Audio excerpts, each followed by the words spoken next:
Welcome back to Law Talk Moments, a legal program designed to help make the complex simple and to promote the practice of law, which I unapologetically consider to be a noble profession.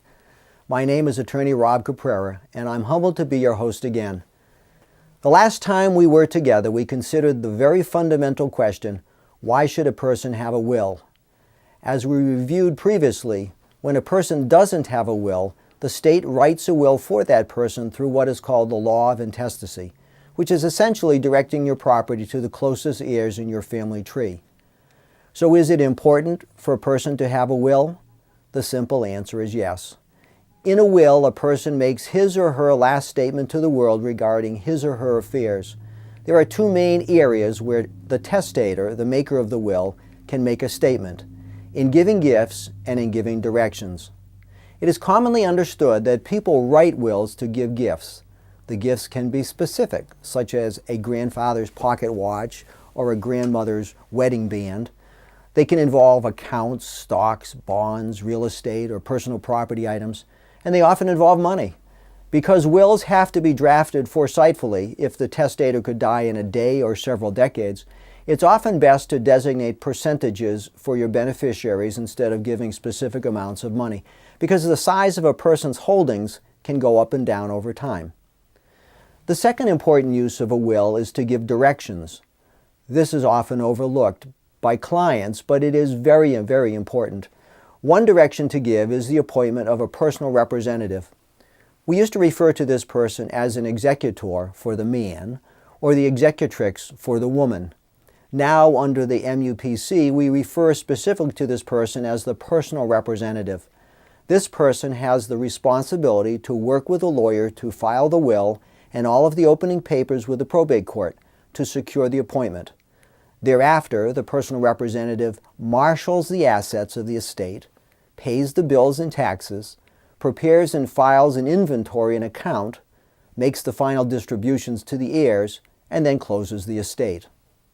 Another very important direction for parents with minor children is to give the nomination of a guardian. Much thought must be given to this direction because the court will usually follow it and appoint the person or persons who will wind up raising your children. And what direction could be more important than that? Sometimes the testator desires to create a trust in a will. We call this a testamentary trust. Consequently, a trustee must be selected to manage the assets which will be controlled by this trust. Foresight and prudence require the alternates also be named for personal representative, for guardian, and for trustee, just in case the person dies or is unable to serve. Finally, let me mention a direction that I suggest to my clients, but which has not been picked up on very often in my many years of practice.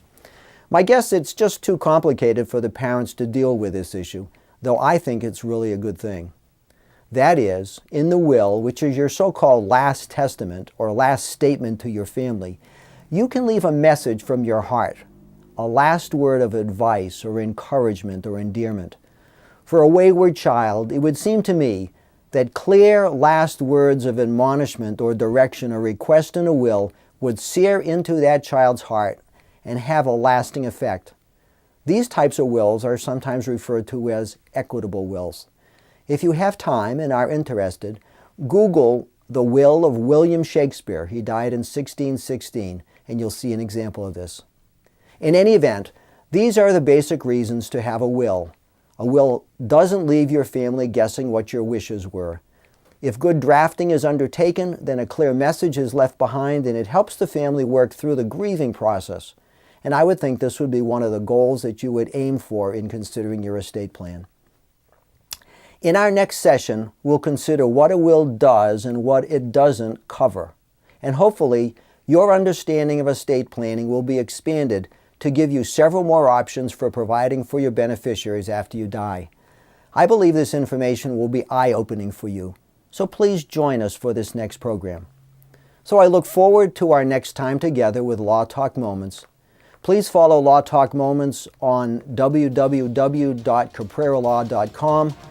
If you'd like to make your suggestions or legal questions considered for future presentations, please submit them to that site. As always, thank you for listening, and take care.